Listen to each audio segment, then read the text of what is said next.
So when you try to power What your do way you out of it, you just kick You need up a sand nice and song. sink deeper, You pretty need much like a Brendan's nice stand-up song. comedy career. You Now, have this to right do here is so something. typical You of have to everything do he something. does. He'll What try you something, think it won't work doesn't out, so matter. he'll try it again What and you again say and again until doesn't he's matter. exhausted all What possible matters failures. It reminded what me of Murphy's you Law, which states anything What that you can do. go wrong I will say will this go is wrong. such a tremendous thing. Or is it the other way Because we around? go It's through hard to life, tell. we I've have heard it both ways. plans, Anyway, goals, Brendan refused to accept his latest aspirations. failure as a sign from We have God to and decided have to all push this. on. But listen, at the end of the day, none of it matters. Finally time to go Unless on it finds its I expression thought, you know what? in dynamic. Out of the desert. A life filled with dreams, goals, Shot, we're out here. aspirations, Why not? What's the worst that it's can very happen? nice, but it's meaningless. In order for anything that we dream, that we aspire, that we think about doing the Kabbalah to be meaningful, It's not a car, it's expression, it's dynamic. By the manufacturer. Life To of the cancel, Yid press the is a SOS life or of cancel action, button. is a life of dynamic. Starting SOS call. Yet, what you think, and what you feel, and what you do is critical. Because at the end of the day, that's the basis, right? That's the foundation. In other words, action doesn't just occur by itself. Action often is the result of what you think in your heart, what you want to accomplish. So that's the I actually think he the handled dreams, that the pretty goals, the well once he aspirations, the realized he'd dynamic rolled over. I think it's easy to criticize people in these that's the situations rabbit when you're hole, watching it the back in dynamic life hindsight, activity. but the way he The took a problem quick is all moment too to accept often what had happened, kind he of took a look left around, and then by he grabbed dreams, to get out of you it. know, I'd say Kabbalah, he acted you pretty know, quickly and level. just got the hell out of there, which is the right thing to do. You don't know what's going on outside, if there's a fire or if the car hadn't settled yet, so I'm not going to bag him for that. But from the limited angles available in this video, it looked to me like the front end found some grip and grabbed, and then the traction control started cutting them out to the rear wheels, sending all of that weight into the suspension, which just soaked it all up and rolled over. I don't know, maybe some of you watching have more experience. Something about it. Remember, Chin on Monday, I'll tell you about that. You know, what's it? You know, when you bow down, you bow down just a little bit, you bow down a lot. Francis You and might God, not even be that noticeable. Gordon Ryan, The nice Tyson thing Fury. I is won't. my son. Here's just facts. Incredible. Just I'm amazed. facts. Not so Brendan much Schaub has reminded us this week yet again that he's the biggest loser on the internet, whether it's getting trolled on Twitter and not realizing it, or going on a CTE rant on his live stream that nobody watches, and then clickbaiting his dying audience on the fighter and the kid.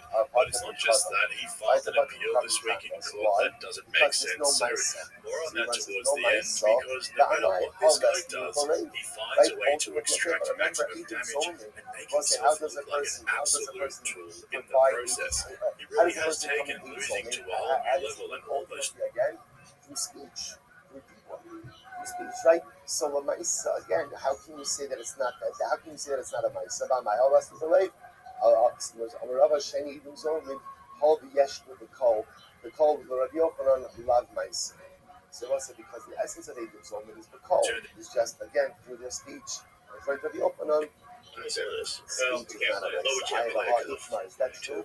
That call, that voice is not a mice. It was a So everybody knows I'm breathing in fumes right now. This is very Like that to start with. So that's correct. So I love that because what You're not happens is allowed all to that muzzle it. common The upset Saxon sits right here right now. Right? So I'm So getting my animal hot. is my animal is flesh, and you have to go out the Amazing animal things about five of my friends' houses. You know, I've So got to let's help say, Brendan, so but let's say my Brendan animal needed is help. flesh, You know, I've got to and I like yell at it. be there for my I yell at friend it. while Don't I eat. help with my mortgage. Don't eat. Sometimes it isn't. You just really need it, bro. I need You're right, but the mice are nice. So apparently, I guess it's you yell enough, right? The animal gets I mean, scared. Brian, if you can. That's called fasma of the call. I'm muzzling the animal with my voice. Or I will say for that matter again, let's say I go ahead and I put two different species of animals under one yoke.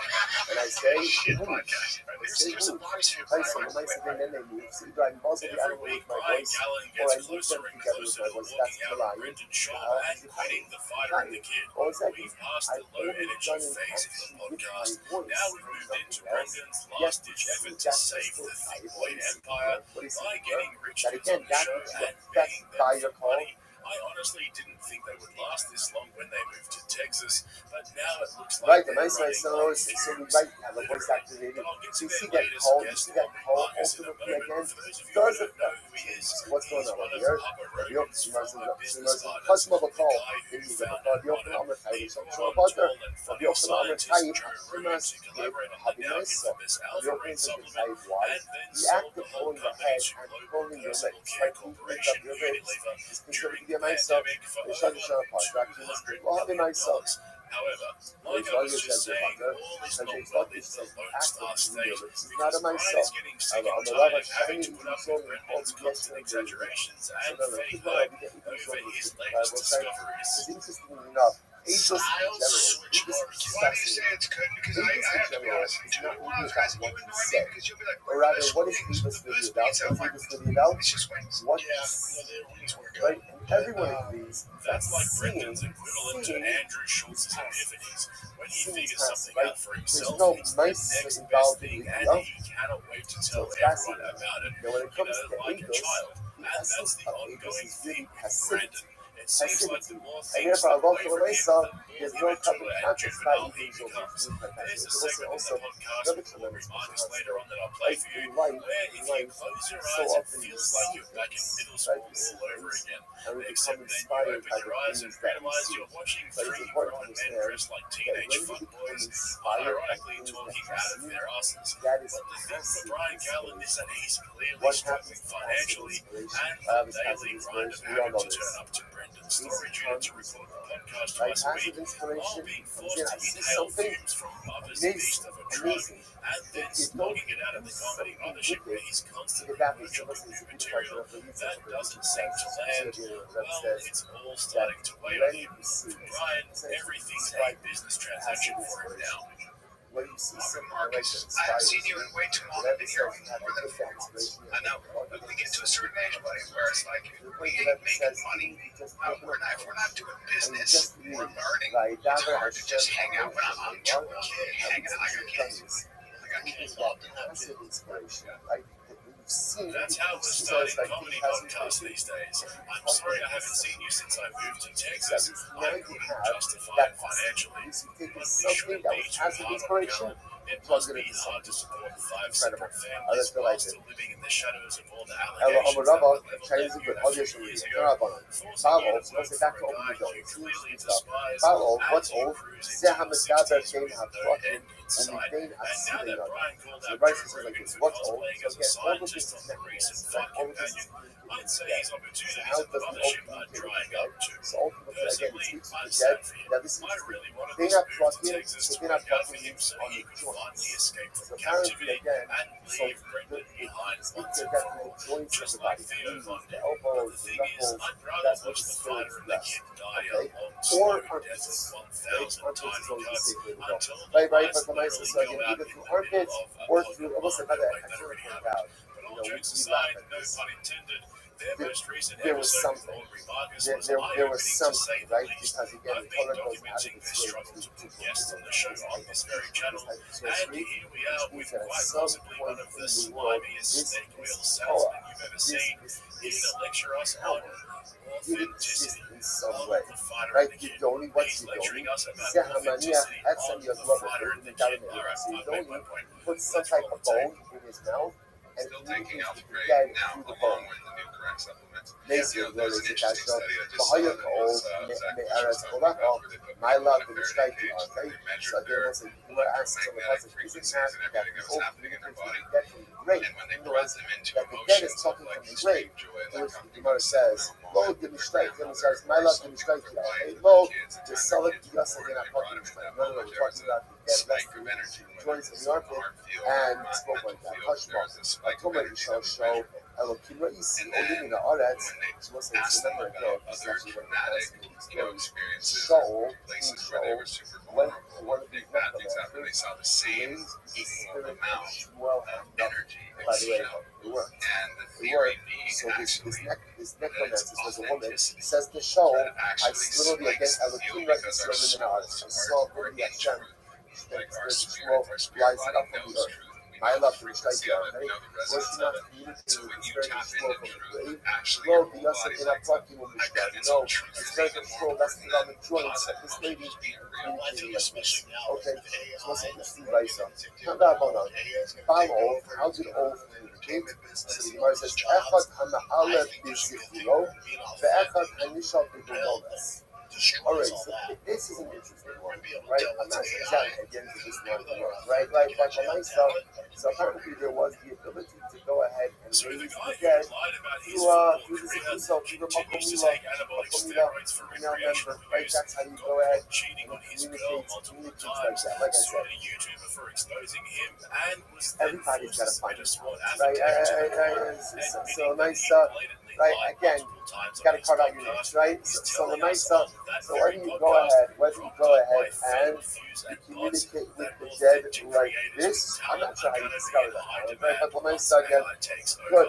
So the question, or whether you speak to skulls, right? So again, you can communicate again through the Mahal, or you can go ahead and communicate with the dead through a skull. So the Gemara says, "Ma bein zealous." What is a skull? Right? What exactly is the difference between the two? I don't know. The difference seems kind of obvious, right? But the Maisa, so the Gemara says, "Ma bein zealous." Ma le b'zichura ina ola kidarko ve'ina ola b'shabbos. So apparently, again, if you raise the dead through your own body, the dead doesn't come up. Spirits don't come up in the normal way, like the darko, or they don't come up like the first, rather come up first. Furthermore, again, apparently it doesn't work on Shabbos. Okay? We shall roll us, but if you summon up the dead through the skull, only the darko, the spirits come up in the normal way, but only the Shabbos. And ultimately, again, and they come up on Shabbos as well. Ola, the Hefa Salik, how come what are you talking about? If you're talking to a skull, what's on the spirits coming up? The skull's right there in front of you. And the Ima Onek Darko Va'onek Shabbos. Right? What it means is if you raise the dead from the skull, it means again, ultimately, the dead can't communicate in a normal way, and also communicate on Shabbos. Okay? So let's say one tells an incredible story there. The Ad She'ilazu, Shal Turnus Lucas, Esfadiaku. So let's say Turnus Lucas was a tremendous Rasha. Right? Also, when it has Greek general, so as it comes to the people, what did he say? Amaro, Uma Yom Yomayu. So the Gemara says, Turnus Lucas was asking about the So he has this kind of strategy where he'll fight a legit, fighter like Chavez Jr. was getting a little older, but it's still got a ring. Then he'll go for something that's suspectable. And we remember the spectacles in the right days where you had some little guy versus the big guy, and everybody's asking that question, how will speed do against size? And Jake capitalizes on this question that's defined as a fight. Why is it that you so he has this strategy of like, all right, let me go do the thing the that's going to Marty get son, maximum attention. the He's Turnus getting Lucas better says at he's explaining called the another side. Caesar, And right? then he'll go switch My back ruler and fight another appointed fighter me who's as a on function his of person. track. So this means That his since goal he above responded, Shabbos anything Nami, is to be the Marty the son. cruiserweight champion. Okay, so your ruler said that you're crusher, that's why you're crusher. Our ruler, like the Baruch, said that Shabbos is crusher. Because our ruler said that Shabbos is All right, crusher, so let me tell you, that's why Shabbos is crusher.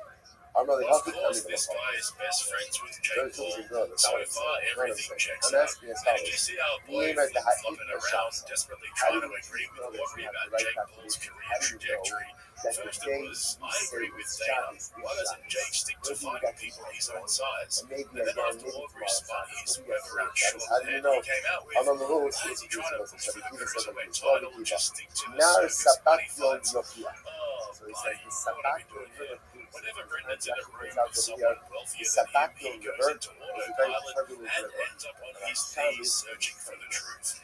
Howard, on the other hand, On wasn't Shabbos it was convinced. tranquil. One of the Right? only Baal redeeming Ov Yokia. features of Brian's character is The his Ov also willingness puts to his call wife. people out on the Ov spot. could summon up After the sitting dead there listening to 6 days Aubrey a week, washing Jake but the Paul's Ov walls, can't he summon up the finally dead had on enough and said Shabbos. what we were all Kibro shall Aviv Yokia. Shema la'asham b'Shabbos. Listen to this. Third Nadia Akiva says, Turnus Lucas, your father's grave will prove this. 6 Why? for 6. He says, But Turnus Lucas, boy, go to your father's grave. the times we saw Your father's grave we was actually so we'll smoke go in and meditations from your together, father's breathwork, grave. and we'll Why? have What? visions, Because and Turnus Lucas' they've happened father to was turn a out, big Rasha. oftentimes in strange ways. So Like, there was the halacha we're is going to have a that picture of like those the who fighter get you just knocked so out. they suffer in the head and some You is get like, knocked down in a lot but of different on ways. Shabbos, Some everyone we gets just saw arrested that from their mindset is in the right place. I think that'll play a Jake's advantage. But let me just answer the question: why is Jake doing this? Jake's doing this because he's got plenty of money, and so at a certain point, the money doesn't matter as much. But what Jake needs is he needs you have some embarrassed kind my of life, you have degraded thing my that's father, scary to you have him, embarrassed my dangerous to him, father, and to you've actually cursed my keep father. him on the path, on the path where he's not off the rails. I think it ends with Jake being a cruiserweight belt holder. I don't know if he'll unify the belts or whatever, but they'll find a path to like somebody in the cruiserweight belt. And I think Jake's gonna bring that energy of shocking somebody with the attention. Jake's positive energy that we're working on the whole time. Like, what people don't realize is this is also, for anybody who's seen Chief of War, which is a great show out now on Apple TV Plus. At the end, they have and this isn't a spoiler. At the end, they have a battle, and in the battle, it's like let the spiritual warfare begin, and their own shamans and singers start calling in the spirits of the elements alone, and like everything to get the mind and the spirit aligned. And Jake's doing that at 100. Chris Mack, who's one of the best breathwork practitioners, like myself, and Alana singing the samples, like we're bringing the best spiritual energies out, the best training. I appreciate that. Because when he's in there with the cruiserweight contender, sometimes the throws right hands to the seven. I don't think a lot of that's going to matter. That's a big game. I say that Alex Pereira does the same thing. I'm sure he does. You'll see training of course. So, but I'm saying it's the mix. It's like Alex Pereira when he does that thing where he walks out. It's for real. Yeah, it's for real. He's bringing some. He's bringing some deep jungle energy. Did he just say deep jungle energy? What the fuck did we just listen to? I lost several IQ points after listening to that clip. Deep jungle energy sounds like he's next something online. Imagine admitting you're friends with Jake Paul in public, but then doubling down by claiming you're his breathing and spiritual coach while wearing those pants. It was only a few weeks ago that Jake Paul announced he was quitting podcasting because he's not good at talking, and his brother and all his friends agree with him. Jake thinks he's cooking by fighting a guy almost 70 pounds lighter than him in an exhibition fight, but that wasn't the worst part. Being such good friends and a former business partner of Joe Rogan, I should have known that Aubrey Marcus was trained in the fine art of stand-up comedy worship. You guys know I don't usually do this, but I'm issuing an official cringe warning to anyone new here, or just for anyone with a weak stomach. It's like that old saying goes, laughter is the best medicine. All spiritual people need friends like all of us because we get way too serious. Also, laughter is the most underrated as far as cultivating good energy. You want to feel good energy? Find a comic that's dialed in, that's locked in, and you're under a spell of hilarity, and your gut is bursting. I say that to me, it's like an ecstasy. It's the best thing. Hate on comics. I would say hate face. Like, we literally spend a lot of time trying to make people laugh. That's the worst we are. We're not great at it, but for the most part, I promise you, the comics that you're hating on, whoever they might be, all we do all day is sit around and think of ways to be funny. I was working with the best shamans in the world. And the best shamans in the world can cultivate a level of positive energy that keeps you safe and keeps you focused on what you're learning. The comics are better than any great shaman. They're able to take a whole stadium. I'm not trying to get one ayahuasca shaman to get a whole stadium. Maybe they could. Maybe they're the best. But you get a whole stadium in the same energy, laughing, and it's the best, highest frequency energy you can possibly imagine. Like comics are laughter shamans in a way. And it's like, and I have so much respect.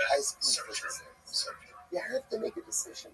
Brandon was awfully quiet during that entire conversation. He wanted absolutely none of that. But that was just a bridge too far for me. As you all know, I'm a huge fan of stand-up comedy. However, I get into a point where comedy worship is out of control.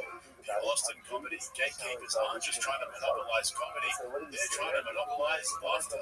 Do these guys actually believe the bullshit coming out of their own mouths? Or are they just so dialed into their groove that it all comes naturally to them now? Aubrey Marcus was talking about laughter like it's some sacred psychedelic ceremony, while Brendan Shaw was sitting there looking like a kid in Time Out. The comedy writes some of his poets, and Brian Callen's speech about comedians spending every waking minute thinking of how to be funny is just as bad. The reality is they spend every waking minute scheming how to drift off their audience. This brand of pseudo-spiritual drifting is next level.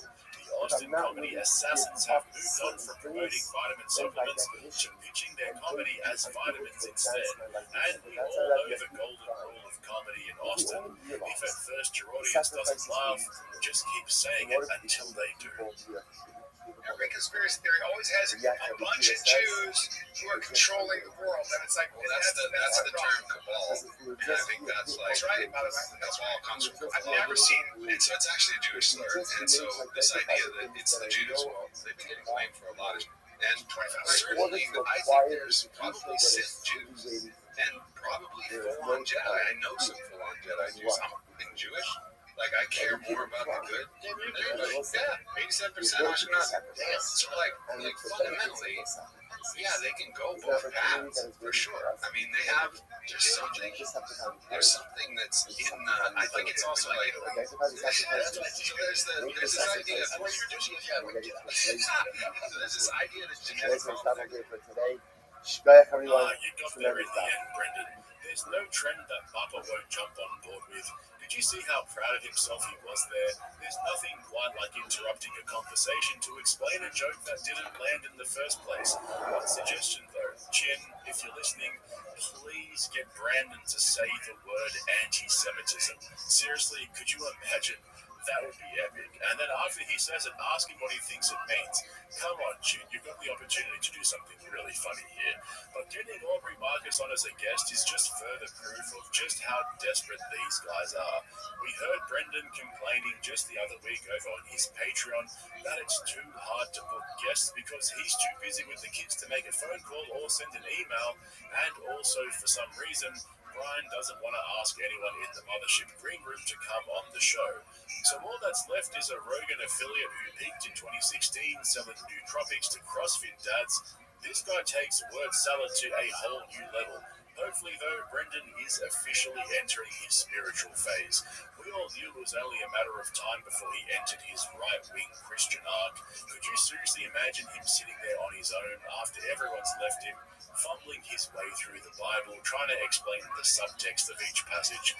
Meanwhile, Brian Callen, who just recently publicly humiliated Joe Rogan, now finds himself spiritually handcuffed to the very man-child that Rogan helped to create in his own lab. This is actually a new experience for Brian. For once, he's being forced to suffer the consequences of his own actions. That was a low blow. I think that's enough slander for me for today. Make sure you check out the link in the description to my Patreon if you're interested in seeing my breakdowns of Kill Tony, as well as my comedy special reviews and much, much more. And if you want to see more cringe outside the podcast universe, head over to my newest channel, More Cringe, and get subscribed so you don't miss out on my uploads throughout the week. Thanks for watching, guys. I'll catch you in the next one. You know, Rogan said something interesting. He was talking about last night when we were together, and he was talking about some people that tend to get a little bit, they blame other people for their failings, or they get critical, or they get, you did this. Like, what are you doing, man? No. I didn't have anything to do with your not being a superstar. You did. It's like, yeah, when was the last time you took responsibility for where you're at, man? If we're smart, we would have done Patreon 10 years ago. We can regulate, so, you know, there's a lot of the Reddits and the YouTube is super toxic. You can get rid of all that. So you have hardcore fans like, oh, thank God I can finally comment again and not get destroyed. Yeah. Or get made fun of. That's cool. That's why I would do it. At this point, I'm convinced that Brian Callen is low-key trolling Brendan. In basically every episode of The Fighter and the Kid these days, Brian brings up a major criticism of your boy and masks it off as a random thought he had or some conversation he was having with somebody else. We saw just a couple of weeks ago how he brought up the shorter life expectancy of athletes and had Chin pull up all the sports that Brendan's attempted over the years just to show everyone how the leading cause of death is heart disease from steroid and PED abuse. And of course, we can't forget the sad reality of CTE and TBIs in football and MMA. Brendan was sitting there biting his nails, squinting as he read off the screen about how his days are numbered. Over the last few episodes, for some reason, Brian's been grilling Chin about his alcohol abuse and all the various health issues that he's been dealing with as a result. Naturally, Brian has this special way of being, has the subtlety of a poet and the precision of a marksman. right? Yeah. So Done. Chen's gonna die, Good. and Correct? here's the thing. I'm gonna take your Fantastic. pulse. All right, so we left off. I don't know. When we last time we did about a week ago. Feels like all right. You're right. Well, Hashem on.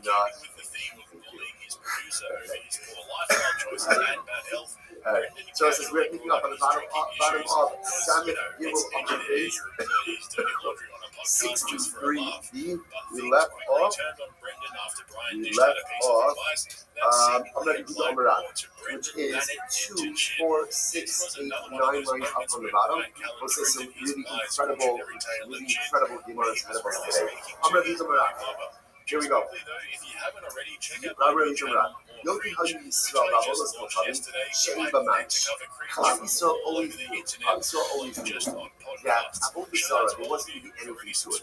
Plus, it's always such a common Gemara, because a lot of times when we see these sukkahs and these Gemaras about Avodah Zarah, we wonder to ourselves, like, what is going on here? How could it be that Klal Yisrael worshiping Avodah Zarah? So, the reason about is Klal Yisrael knew that Avodah Zarah is nothing really to it. Nothing really to it. So why did they worship it? So why did they worship Avodah Zarah? Avodah Zarah also was a matter. Avodah Zarah was what enabled Klal Yisrael to go ahead and, in this case, engage in immorality. But it's still a little bit different. The church of all her there says, what is the fundamental difference between Avodah Zarah and Avodah Zarah? Very much idolatry. I'm going to show you something deep on the shoulder. I'm going to show you something amazing. He says, in Yiddishkeit, the Avodah is to make ourselves in Hashem's image. Avodah Zarah is making God in your image. What Avodah Zarah says is, decide what you want to do in life, and then create a framework which justifies all the different things that you want. So say that's a lot of how, contemporarily, a lot of how all of these isms, right, begin. Like all these isms begin by people deciding that they want to become code of morality, they want to engage in all the different things. So they create a system. I didn't have anything to do with your not being they create a system. You did. So why are you turning to people They that create a have system been a little more which allows successful them ultimately and to do the criticize things that them? they want to do. That's The whole exactly right. essence of Avodas Hashem Last time you took is that responsibility for where you're life at now. doesn't begin by deciding what do I want. Life begins by deciding what I could be Charles wants. The Ramchal says in his introduction. The Ramchal says that there's a fundamental shaila that a Yid has to ask himself. What's the fundamental shaila? Ma chovaso ba'olam. What is my obligation in this world? Not what I want to do when I grow up. Not what makes me happy. Not how do I feel like what do I want out of life? What is my obligation? Because as a Yid, I have a very simple obligation, which is to serve the Ribono Shel Olam. To fit myself into his box, not to go ahead and fit him into my box. Fundamentally, so we said in the Rabbi, the entire course of Avodah Zarah was to justify a whole system of errant behaviors. Incredible. Master Mishra. So Rose says, here is the whole fact is, you didn't never really believe in Avodah Zarah. Everybody wanted Avodah Zarah. That's not what they wanted. Right? At the end of the day, what they simply wanted was alliance, because we needed a system which would allow for them to go and do what they want. So now comes up Master Misharshia. So Misharshia is the Kasha. This is what they had to wholesome. So Adam Shishon God doing Albino. So here's the issue. Yet again, the Pasuk describes the Jews' connection to Avodah Zarah, and the way it describes it is the Zechor B'nei Nisa Hossein. The Lord says that the Jews loved Avodah Zarah, like the father loves his son. So that seems to be a pretty intense connection to Avodah Zarah. So what are you talking about? The Lord says, no, Pasuk that right. See, in the beginning, when we first started worshiping Avodah Zarah, Avodah Zarah was only a mechanism to allow us to do what we really wanted to do. Or we really didn't believe it. Didn't believe it. It was just a matter. Just allow us to do it. And what happens? Spend enough time doing anything to what occurs. Goes on. goes in there. So Basur Gaji means after we became attached to Avodah Zarah, then unfortunately again we really actively began to believe in it. Tashma, and I started to read about the regular Amar Eliyahu Tzadik, so listen to this. Amar Eliyahu Tzadik, Chaim Chazer Al Puchei Rav Shadi Shanai. So we'll say Eliyahu Tzadik. That's very good. See, Eliyahu Tzadik, which is also Eliyahu and Rabbi. Eliyahu Tzadik is going ahead and literally helping out those who were voted by famine in Yerushalayim. Yerushalayim again was plagued by famine. This is when we were under siege. So Eliyahu and Rabbi was going and helping out all of those who were suffering from famine. One time she came across a child, and the child never was quoted from hunger, and like laying in a garbage dump. Amar lo me'izin mishpachata, Eliyahu says to the child, tell me, child, what family are you from? Amar lo, he was not from and the child said, I'm from a particular family. Honey, Amar lo, whom you started in the whole same mishpacha. So Eliyahu said, I'm surprised. I thought that entire family had died out. Amar lo, lav hutzminen. And the child said, I am the last remaining member of this family. Amar lo, im ani melamdecha davar she'ata chai bo, ata lamad. Eliyahu says to the boy, he says, tell me, if I'm willing to teach you something, like that will save your life, are you willing to learn it? No, I said, Amar lo, the boy said, of course. He doesn't want to live. Amar, the Choy, so Amar the Choyom, Shema Yisrael Shema Kila Hashem Echad. So Eliyahu never says to the boy, all you're going to do is every single day, say Shema Yisrael Shema Kila Hashem Echad. Just say that every day in your life. Amar lo, topics on the college. Amar lo has.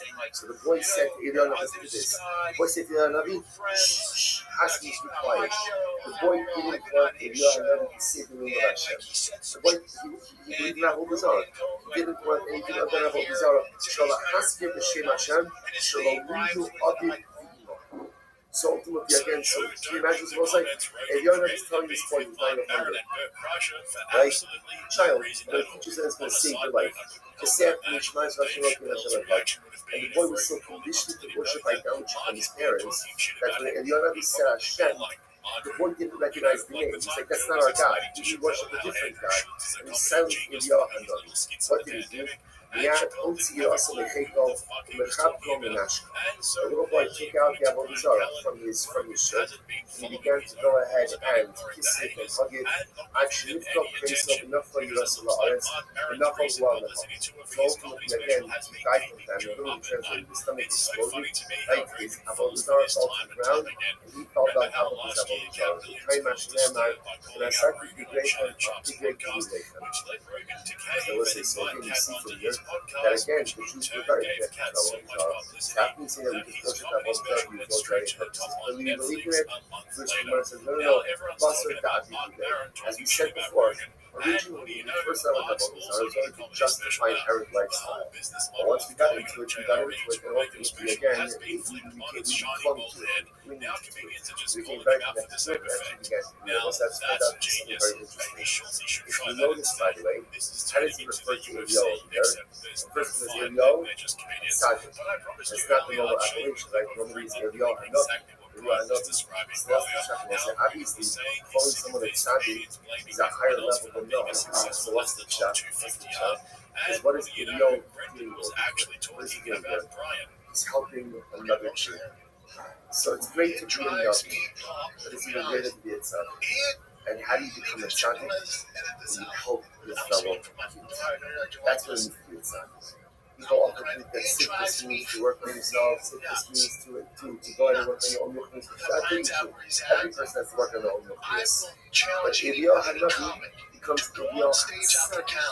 When he sees the child in distress, he stops everything and he learns a healthy path. The path to personal piety, the path to righteousness, the path Sitkos is not one that is paid by working on oneself, apparently. The path to Sitkos is paid to take the time to help out the other. Incredible. Tashma. Now exactly what's called Gadol Hashem Elokeim. My Amar. So what's it? The Pasuk says, call out the great voice that is responsible for that. What is this? So Amar Yehuda, Chikim Rabbi Yonasan, Thai. What's it? This is the Gideon's Dima. So listen to this. The card itself called out to the They said, die. What's die? Die is oi.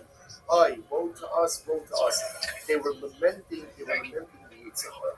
And they were saying that the Yitzhahara, specifically for Avodah Zarah, is so incredibly overwhelming. So overwhelming. And it's almost as if we don't really have any ability to combat it. It's this Yitzhahara for Avodah Zarah that has destroyed the Yisrael Mikdash.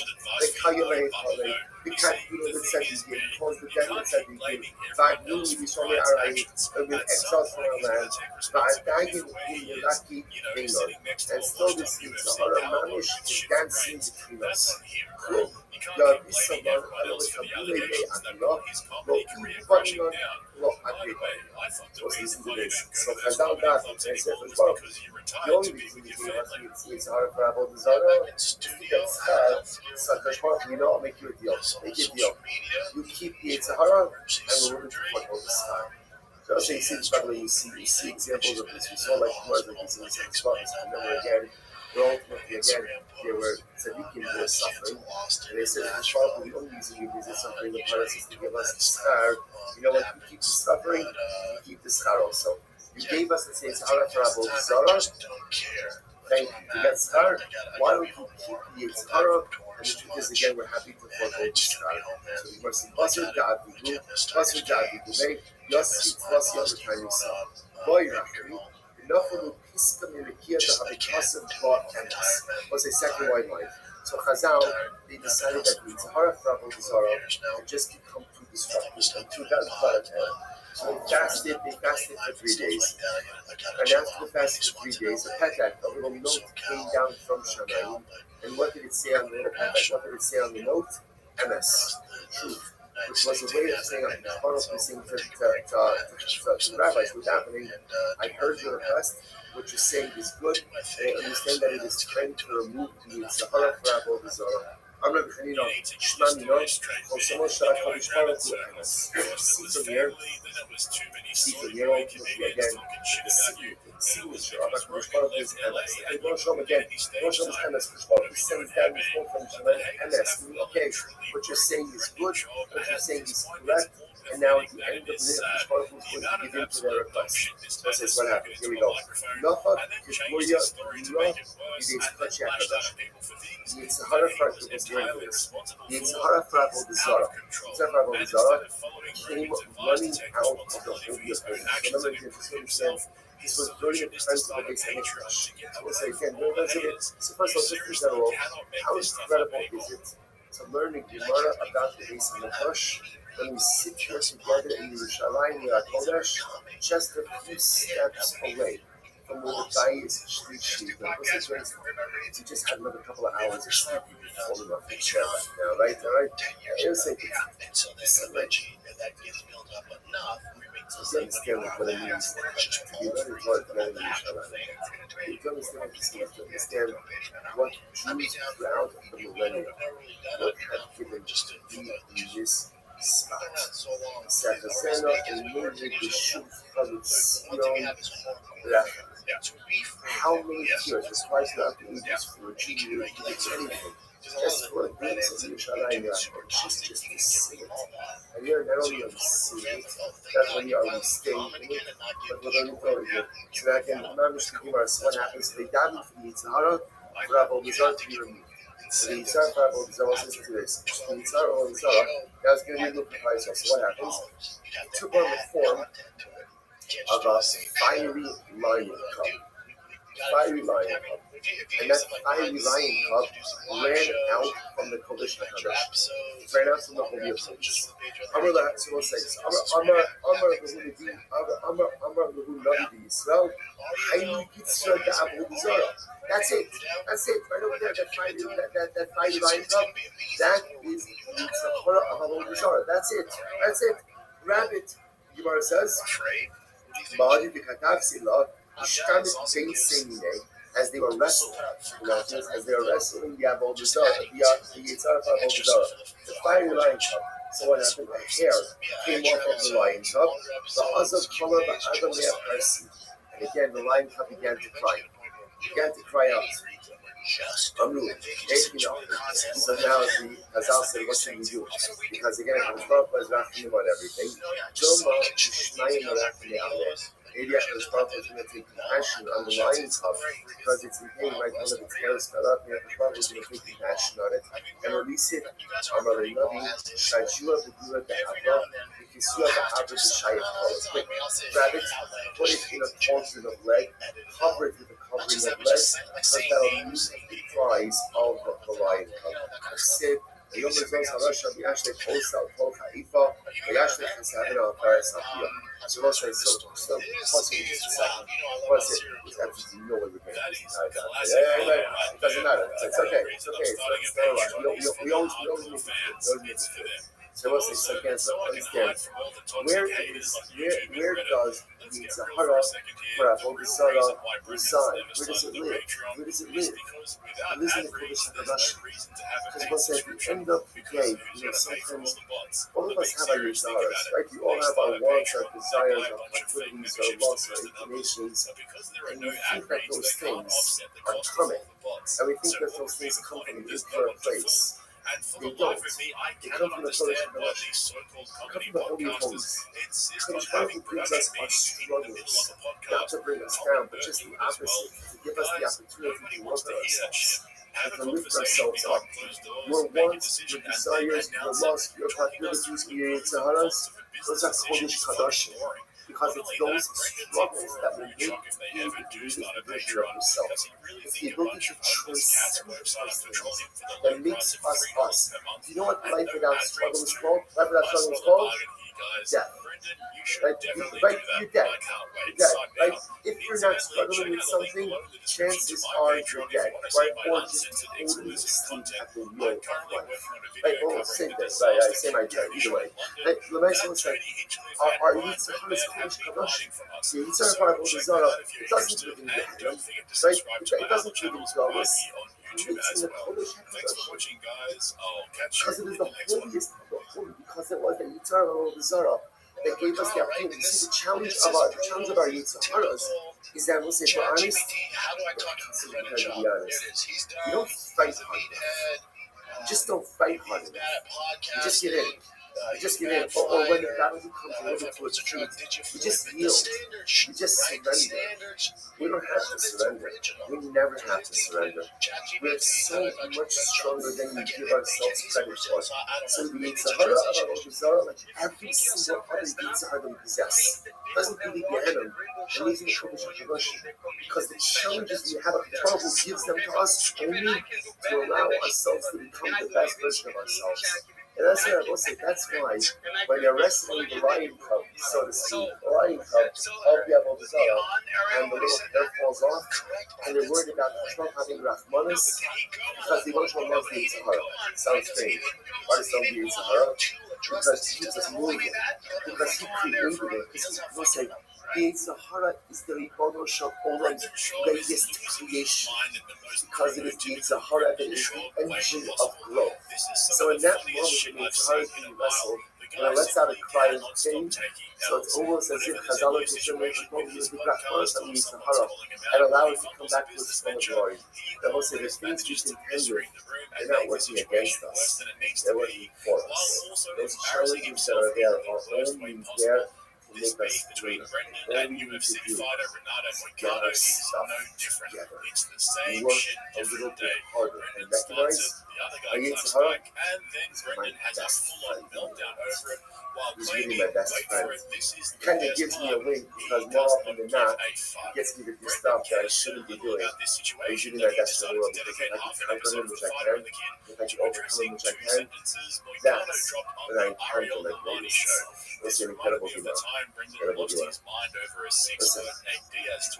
Where he ranted for a whole episode and nearly had an aneurysm, claims it all, just to tell us how much he doesn't care. And he even brought up his beef with Nate while ranting about Moicano. This dummy spit has everything. We've got Brendan confusing himself, we've got Brian Callen pushing back with logic and Brendan shutting him down by humiliating him, and we've even got some new short business. Remember though, if you like my videos and you want to keep up to date with my uploads throughout the week, make sure you've subscribed to both of my channels, Podcast Range and Podcast Range Vibes, and check out the link in the description to my Patreon for uncensored exclusive deep dives on all says, the greatest challenge in life that we face is sadness. Because when you feel sad, that's when like you lose yourself in despair. And that's what Rabbi says, you go the wheels of sin and whatever it is, whether it's Yeshua's and the Cholas, or whether it's Levias, whether it's the Soros Chomos, or whether it's whatever it is, got it. Whatever it is, we're going to get through it. And whatever it is, the power of the ability to utilize our circumstances always become something greater. And we are here in Eretz Yisrael. It's incredible tumultuous time. We said yesterday at the airport meetings, we have something to receive, we have something to get, but we also have something tremendous to give. Let's go right there. Says the Gemara. What happens? Good. The Gemara said, good. It's also like this. So now that we see that this is a Sratza, now what does it mean to a Sratza? Now that we see that Chazal said like this, now we recognize that obviously this is an auspicious time. Right? Why is it an auspicious time? Because I don't know if does everyone understand what just happened over here? What just happened in this story? It's a horror for Rabbi Zara with just a minute. That's what happened. So that's why, by the way, when you look at things about Zara Gemara, you're like, what's wrong with this? Why are they running to worship everything? We can't relate to it because the Sahara for this Avodah Zara was removed from us. That's the whole habit was removed. So that's why we can't relate to it in the same way. So now, because that's okay, we're on a roll. We got this. They say, now that you moved on the Zara, on the whole base, they buy that for now. You say, David, let's go. Let's do this. Let's remove the immorality. Right? Why not? Right? Let's remove the entire immorality from us as well. So the Gemara says, so they did so. Why not? They did it. They were successful. They removed the entire immorality from the world. Only one problem. The Gemara says, here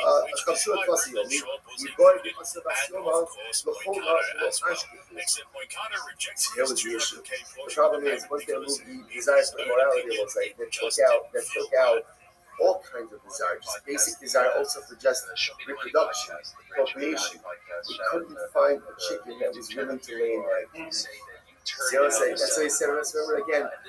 All of these pushes and pulls, all of these, understand immorality is a corruption of a natural desire for intimacy, a natural desire for reproduction. So when you take that out of the world, you take away the negative stuff, but you also remove all of the positive as well.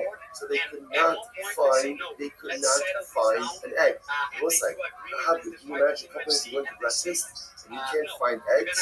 The sky's falling out there. Now you know, it's like so nice again, you couldn't find your egg. So the Gemara says, so what should we do? So the Gemara says, so what should we do? That half of the eights are removed from us? That's not going to work, right? That's not going to work because again, after the Shkar doesn't remove half of the eights. Whatever he wants. Okay, he doesn't remove half of the eights, whatever. We'll still come back to this a little bit. So the Gemara says,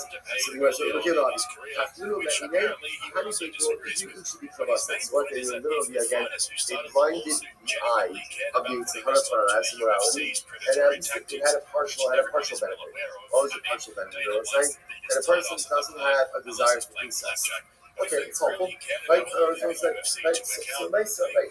That's in other words, this is one of those things that we use our eyes in the Kippur, right? And one of the great things about this yarn on your Kippur afternoon is most of us, when we see a Kippur, we really say to ourselves, I feel like I got this one down, right? Like, in other words, like, okay, Baruch Hashem, I desire a whole bunch of stuff. Not that. So why is that? Because Chazal was successful in being able to remove at least that basis of immorality. That a person desires a whole bunch of stuff. That at least when it comes to incest, that's not something that we desire. Incredible. All right, we do it up. So we'll say, so that couple desires. This is incredible. So just to understand, interestingly enough, and this is exactly what we were saying before, every Sahara that we have has the ability to derail, but also has many positive uses and applications as well. So they couldn't go ahead and remove desire for morality, because in embedded in that is the natural, healthy, and proper and Kaddish desire for intimacy. But they were able to work it in some way, at least move the basis urges of that immorality. For instance, okay, so in the there's a story of a non-Jewish woman who was very ill. Amra is Hamora Isha Bifara, someone says, what did she do? And this is incredible. What did she do? She made a Kabbalah.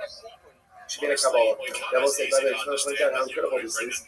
You see from here again, important to make a Kabbalah. She made a Kabbalah. And she said, now, if I get better, if I promise, I will worship every single Avodah Zarah in the world. Now, wrong kind of Kabbalah, right? But definitely good intention. Good intention. So what happened? So you must embark on Hashem. She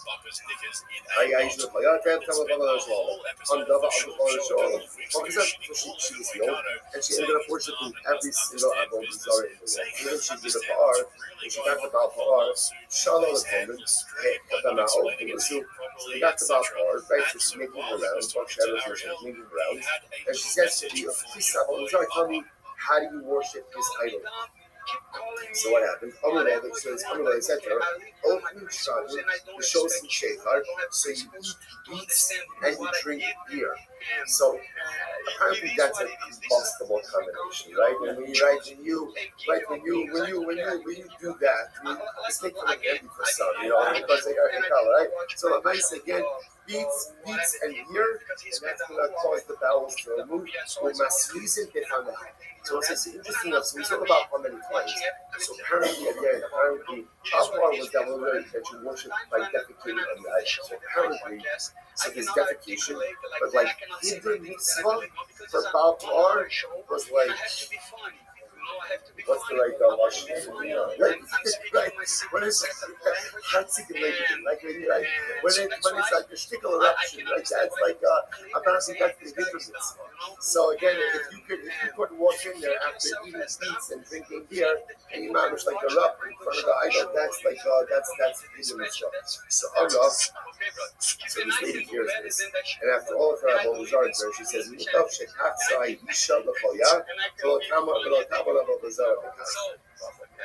Hey, so she said, you know what? I'm not gonna. You know what? I'm gonna pass. I'm gonna pass on this one.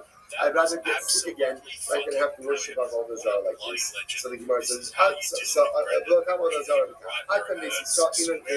it's spoken about so again. So ultimately, I was going to point out, just if you hear about this, where does form of worship like this come from? Like, in other words, Avodah Zarah, you can hear it. So you can't really do it because the Avodah is unique to us now. But like the top part of all the Avodah Zarah you can encounter, we get what's the point about this on Leachik makes an interesting observation. So Leachik says it's not so crazy. Does say you say bracha to use the bathroom, right? You say bracha sheyatza. Why? Because we recognize the godliness in the ability for the body to work the right way. The box when a person goes and uses the bathroom, you recognize again in a command, something that's open closes up. Right? Something that's open closes up. Something that's closed opens up. Right? It's as simple as that. If something is open and closed, something is closed and open, right? So when I say again, we also make the zaha. So again, I think the zaha will say, if you notice, but every single Avodah Zarah really is a very nuanced corruption of actually something the soul that you have in the at the end of the day, the woman says, like, you know what, I'm not doing this. Gemara says, Atan they saw in okay, and it's spoken about or Semit Pasio. The Atan are taking a show okay, and the state tomorrow says, because so again, but you call this are not like that.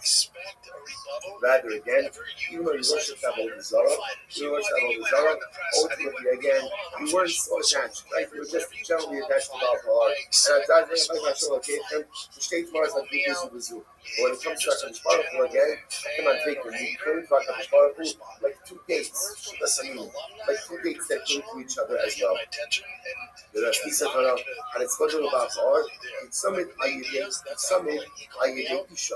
I cannot take him as Shimon Kechem, thinking about it. What's happening? What's trying to show like this? Even when it comes to worship, idolatry, we were never fully bought in. Never fully bought in. We were attached. Like a woman wears a bracelet, so the bracelet is on her wrist. It's on her, right? But it's not fully attached. So that was like probably one of all desire. In other words, so we're there, so we're doing it. We're not really I cannot think. I will say, even when he really worships the Holy Zara, and even when he goes off the straight and narrow, at the end of the day, whatever else you're doing, you're kind of only dabbling in it. Our tzedekos, our cleaning, our connection to our Kodesh Baruch Hu is always the primary part of our relationship. It's incredible. My son, the Savta Ben Ilam is the person's name.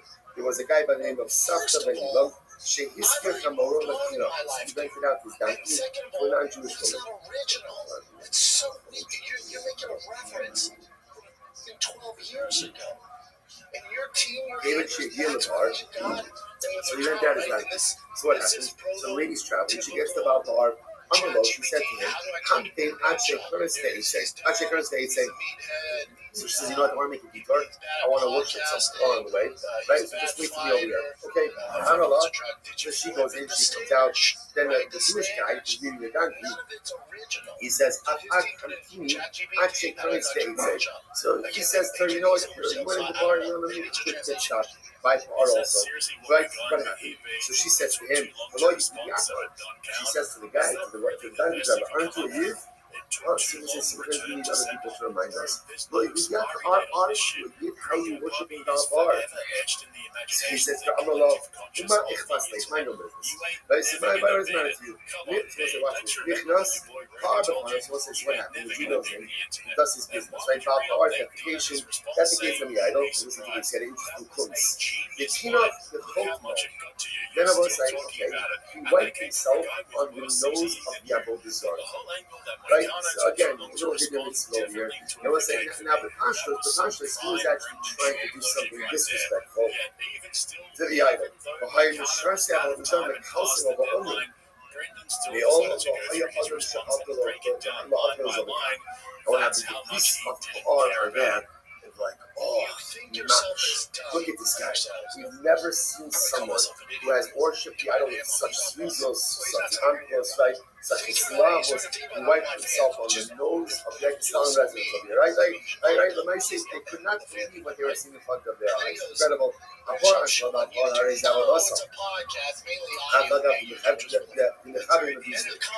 now basically the Gemara says that so apparently this Jew is actually trying to debase about par.